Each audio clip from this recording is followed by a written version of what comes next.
Ready to level up your leadership from the ground up? This is Lead from the Line. Here's your host, Coach Mac. Coach Mac, Coach Mac, here is your host, Coach Mac, Coach Mac. Yo, welcome back to Lead from the Line. I'm your host, Coach Mac, and today on episode 4, we're talking resilience versus toughness. Really just going to talk about navigating benchings, cuts, as well as development phases. And so first off, before we get started, thank you so much for all the love and support. For anybody who's listened to previous episodes, I truly appreciate it. So if you're listening to this, please make sure you smash that follow button so that you can stay up to date on any new episodes. If you're watching this and you see that subscribe button pop up here or you see it below, please click subscribe. Please click that bell notification. I've said this before. I'm going to say it again. I am not doing a podcast just so I can say I have a podcast. I feel very strongly that I have a mission to help grow and develop the future leaders of the world, right? Help young men grow and develop into husbands and leaders and just whatever they can be. And so that's something that I take very seriously. And so I just want to make sure that my message gets out to anybody who needs to hear it. Again, I'm not doing this to say I have a big fancy podcast. And so, in the past couple episodes, we've talked about culture. And we've talked about early specialization, right? And should your kids specialize early? Should they play multiple sports? What they should do. But today we're gonna get into the trenches, right? Every athlete, if they play long enough, will eventually face a moment where the game stops being easy. And I'm gonna pause right there because when I say that, I can think of a moment in my life where the game stopped being easy. And so this is something that every athlete will face. You may say, well, right now my kid does this and they're above everybody else and this, that, and the other. And my deal to that is it may change. Now, you could have a kid that is just fantastic and always stays that and always better than everybody. It happens, but growth spurts happen and development happens. And some people develop a little bit later. And so you got these kids that are over here right now and these kids that are over here, and then they meet and in some situations even do this. And so every athlete will face that moment in their life where it stops being easy. And so maybe your kid gets cut from the A team. Maybe they've been glued to the bench for 3 games straight. And as parents, our instinct is always to protect our kids, right?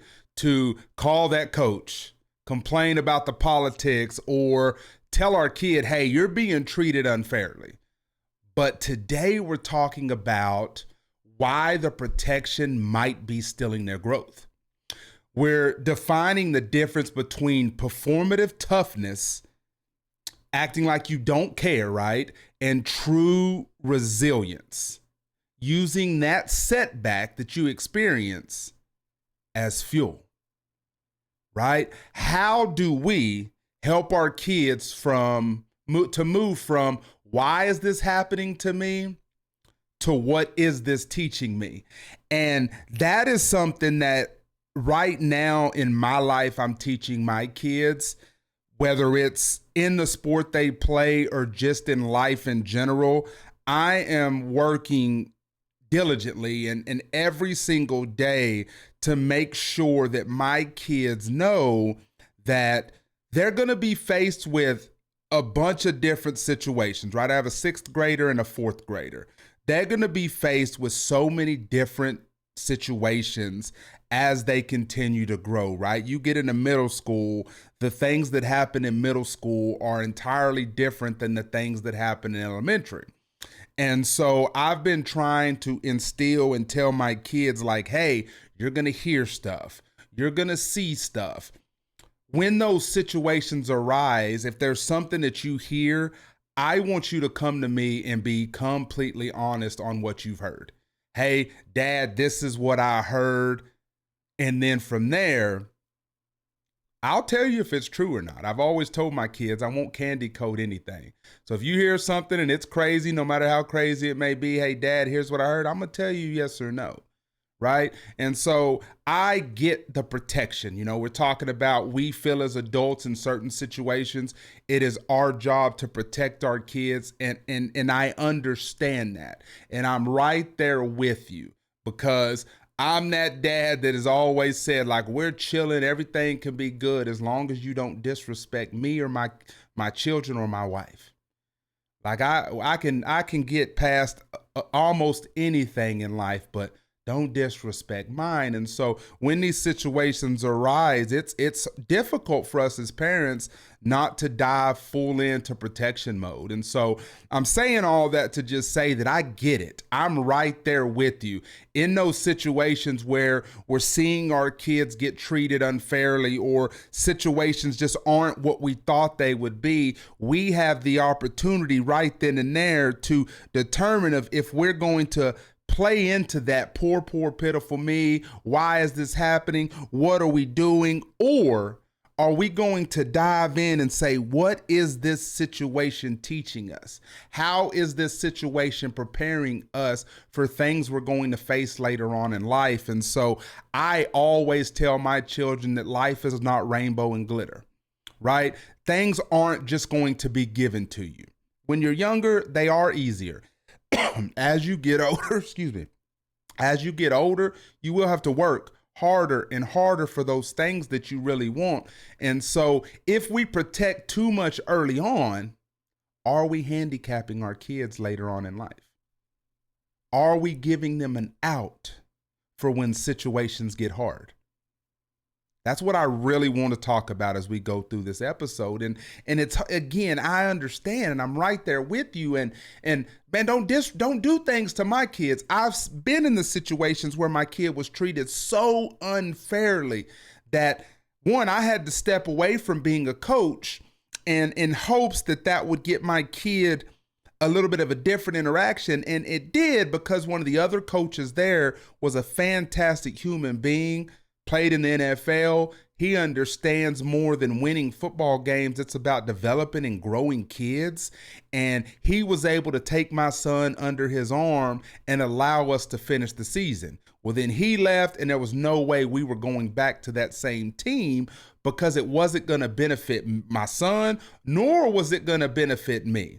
I had already looked myself in the mirror and said, no matter what is said from that coach to me, that I was not going to react. Because one thing that I know is I'm seeing all these videos that I post on the internet of all these adults acting crazy at all these sporting events, and that will never be me. I'm telling you right now, you're never going to turn on a news article or look on an Instagram video and be like, oh my goodness, the dude that's talking about leading from the line is out there fighting with coaches or referees and things like that. You're not going to see that from me. I've been doing all this research and all this studying and watching all these videos and trying to come up with how I can fix youth sports. I know I'm just one person, but there is so many issues in youth sports, and I just want to equip myself with everything I can. And one of the things that I can equip myself with is kids are playing a game, and as an adult, I am not going to run that game for some kids because I don't like the way a referee said something, or I don't like the way an opposing coach did something. I can't do that. I can't sit in this chair and post videos about leading from the line and be the one acting up. And so how I'm leading from the line is right now, and the content I'm putting out there to try to give people awareness of what's going on, but also you won't see me acting up. And so as we're going forward, right, toughness is an act. Resilience is a muscle. Let's think about that for a moment. Tough. You ever seen that person? You ever seen that video? That person's so loud, barking, running their mouth, whatever it may be, talking trash before a football game, talking trash before a boxing event or a fight, UFC fight, And then when that event actually happens, that football game, that person that that was doing all the bopping of the gums and running off at the mouth got dominated. That person, that boxer that was running his mouth, doing all the thing, got absolutely destroyed. Anybody can act tough, right? But resilience is a muscle. So we often use the word tough in sports to mean like someone who doesn't cry or someone who plays through pain, right? But that's physical, right? You can be banged up. You can be beat up. You can be completely tired and exhausted. And you decide, hey, physically, I'm going to finish this game no matter what, right? But resilience is up here. Resilience is psychological. Resilience is the ability to bounce back to your original shape after being compressed, right? Go with me. So we talked about that child who gets cut from A team. We talked about that child who's been benched. That's your kid is being compressed in those situations.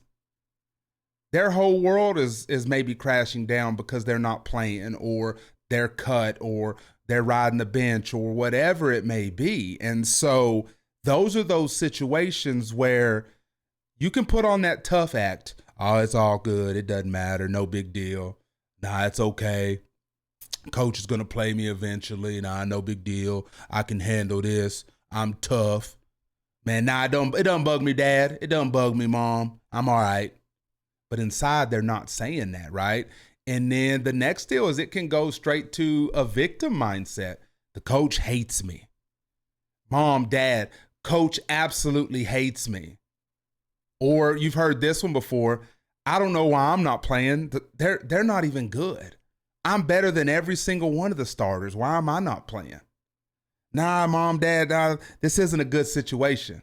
You know, Dad looks at the kid, hey, we're going to find you another team. This coach doesn't know what he's talking about. Mom says, oh, it's okay, honey. We'll move you to this team. They'll give you more time, this, that, and the other. Excuse me. Nah, man, it's just a dead end. This situation isn't the right situation for us. That's victim mindset. However, resilience mindset, what does the coach see that I'm not doing yet? Man, that changes everything. And I always like to pull back, and I pull back here, and I understand that at different levels, this matters more, right? If you got a high school kid, that's different than if you have a 6U flag football player. My deal is those younger kids, everybody should be playing. If you are in a league, hear me out. If you're in a 6U league or a young league and your kid is not playing, you do need to go somewhere else. Because in those early ages, it's all about development. So I'm going to say that right now. That ain't even a part of the episode. But if you're in a situation where your kid is just starting and the coaches have them on the bench, you need to go elsewhere. You need to go get development elsewhere because that is not the situation. Young kids do need to play at every situation. Now, I understand when we get higher in middle school, high school, there's no guarantee of playtime. But if your kid is new to a sport and a coach has them sitting on the bench, that coach ain't a right coach. I'm going to say that right now. I stand on it. If you're a coach and you hear this or you see a clip and it makes you feel some type of way, well, then you know you're a part of the problem because young kids need to be out on the field to develop. They'll never develop if a coach says, well, I'm only going to play these best 5 kids. Nah, it doesn't work like that. Woo! That got me fired up right there because that kind of stuff drives me up the wall. If it's just about winning and not developing kids, you got to pull out. You got to go. You can't coach. Not everybody can be a coach. And the more and more of these videos I've seen on the internet, it's allowing me to see that. So I'm sorry. Hey, you were good in high school. That doesn't mean you need to coach. If you care more about winning winning games, I almost said winning games over developing kids, my guy, then you might need to step down. And I always throw this in. If you don't like that, hit me up at leadfromtheline@gmail.com and we can talk about it. It's simple as that. Not everybody can coach. Not everybody can coach. Sorry. And so that's the deal. What does the coach see that I'm not doing, right? And as a lead from the line parent, as a lead parent or coach, our job isn't to remove obstacles from our kid's path. It's to help that athlete, help our kid strengthen the muscle required to climb over it.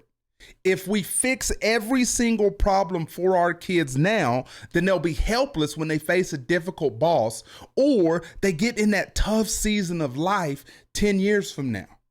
And I know y'all can all relate to that. I know you can, because I know we've all been in those seasons. I know we've been in those situations and we've had those things happen and we're like, oh my goodness, what is going on in my life? But if we have resilience, and we believe we can get through every single situation, and it's our job to relay that to our kids, but not by removing obstacles and removing hard from their life. And that's it. I know it's difficult to see your kids struggle. Now, of course, don't leave your kid in just a crazy situation. But if it's a situation that you know and you're there and you're equipped and you're like, man, they can get out of this, I'm going to make sure they know how to get out of this. Well, do what you got to do in those situations, but don't remove every obstacle from your kid. And so I always like to throw in the 24-hour rule. And this is those situations of, right, we're talking just like practicals about, you know, your kid comes home, they're upset, visibly upset. You know, you can tell they've been crying. They got their eyes are red. They're sniffing, they're sulking. They didn't play a minute of the game. What do we do in those situations? What do you do in those situations? Remember, I always say we because I'm a parent first. Okay. And so I know these situations are hard. And so I always like to apply the 24-hour rule. So under every single circumstance, never under any circumstance, email or call that coach, send a text message within 24 hours of a game. I know game ends and you got your fingers on that cell phone and you're ready to text and then you're ready to type or you're ready to call. I know you're boiling inside. You're angry. You're frustrated. What good comes from that? What good comes from firing off that text message? What good comes from sending that email, making that phone call? You're too full of adrenaline at that time. You aren't seeking clarity. You want to vent. And I get it. It's okay for those things. That's a conversation you and the wife have, you and the husband have. Don't reach out to that coach yet. Can't do it. Nothing good comes from it, right? And so, you know, as your kid gets older, though, if your child is, this one, I don't know if people are going to like this response, but this is my thoughts on this. If your child is middle school aged or older, they should be the one talking to the coach, not mom or dad. I paused on that for a minute. Can you do that? As a parent, can you let your kid be the one to talk to the coach in any situations they're getting older? Why am I not playing? Wrong. It's not the right question to ask a coach. That sounds more like an accusation. Why am I not playing, coach? Coach, I want to contribute more to this team. What are 2 specific things I need to improve on to earn more minutes? Which one sounds better?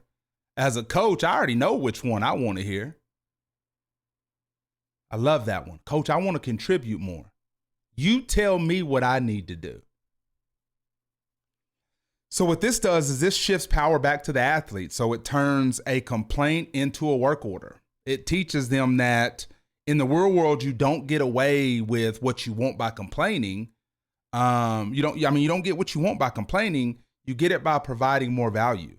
Excuse me.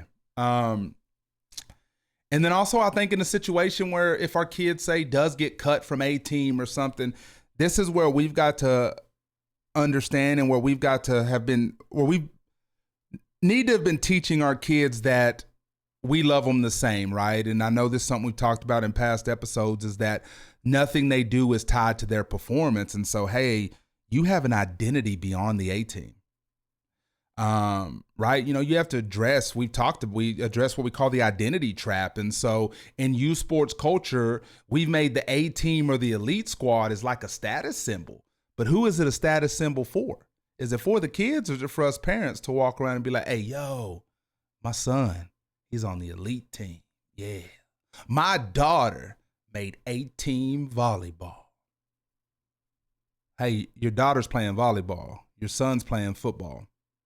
Right? And so when a kid gets cut, they often feel like they've lost their value in our eyes. A lot of this we're talking is more so geared to how we act and how we react in certain situations. If my son's playing and contributing and having fun, I don't care if he's on B team. I just care that my son is leading the right way, being the teammate he needs to be, being coachable. Above anything he does in the game, being a good student, being good in the hallways, being a good member of society. That's what matters more to me. And so the message to the kids is you're an athlete because of how you train, not because of the jersey you wear. And I think in those situations where a kid gets cut, how we react determines a lot of things. Hey, that's fine. Guess what? I love to watch you play. I'm going to watch you play no matter what. Right? Then your kid gets bigger. They don't get that D1 scholarship. They're playing D3 football. Are you still not proud to go watch your kid play? Man, I know I will be. My little 10-year-old talks to me every single day about the NFL. Every single day about the NFL.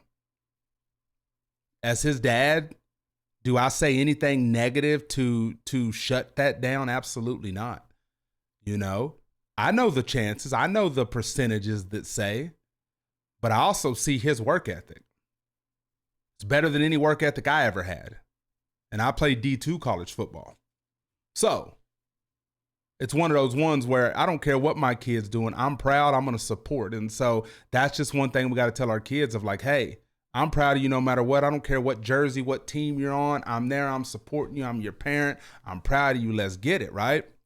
Some of the greatest developmental leaps happen on the B team because that kid finally gets the touches and they get to be a leader that they wouldn't get sitting on the bench on the A team, right? And so in some of those situations, it's a blessing in disguise because now this kid went from setting a bench on the A team to the best player on the B team getting all the time, but also learning more skills. I get to lead this team that then when I'm on the A team, I can take these skills I've learned and carry them with me. There's a lesson in every single situation we face in life. We just have to be willing to listen, to pull back, find clarity in every situation, and not always look at the negative. And I'm telling you, man, that changes everything. And so we need to reframe the cut as a redirection. It's not a no, it's a not yet.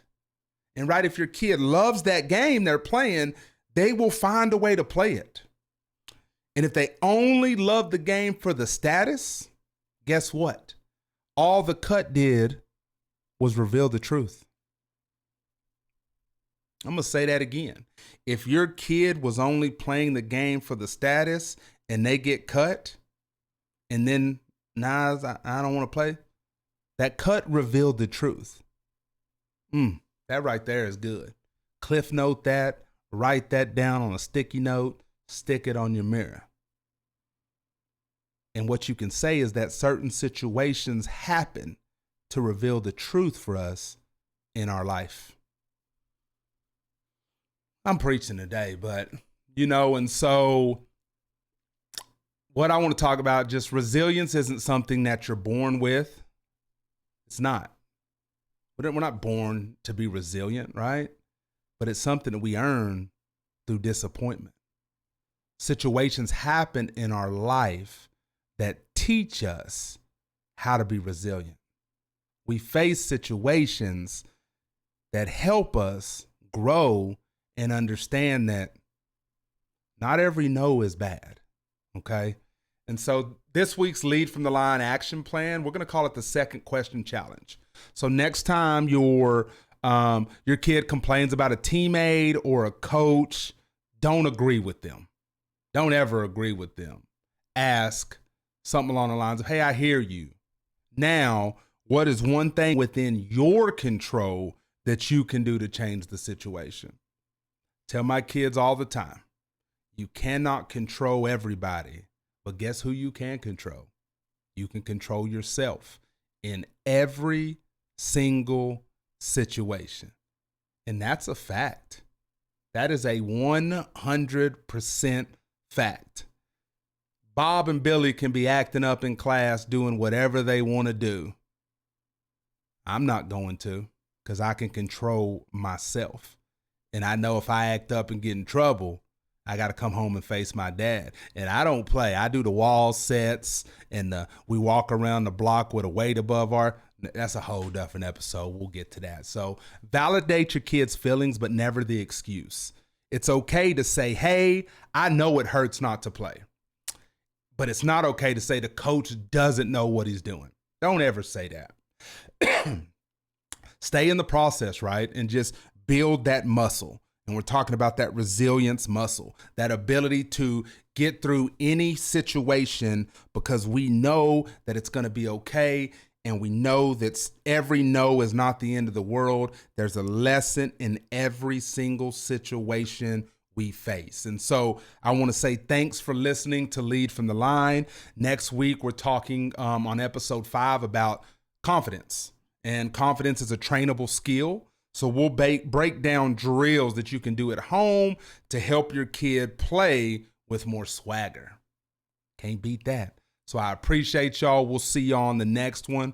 Remember, always lead loud and lead proud. See ya.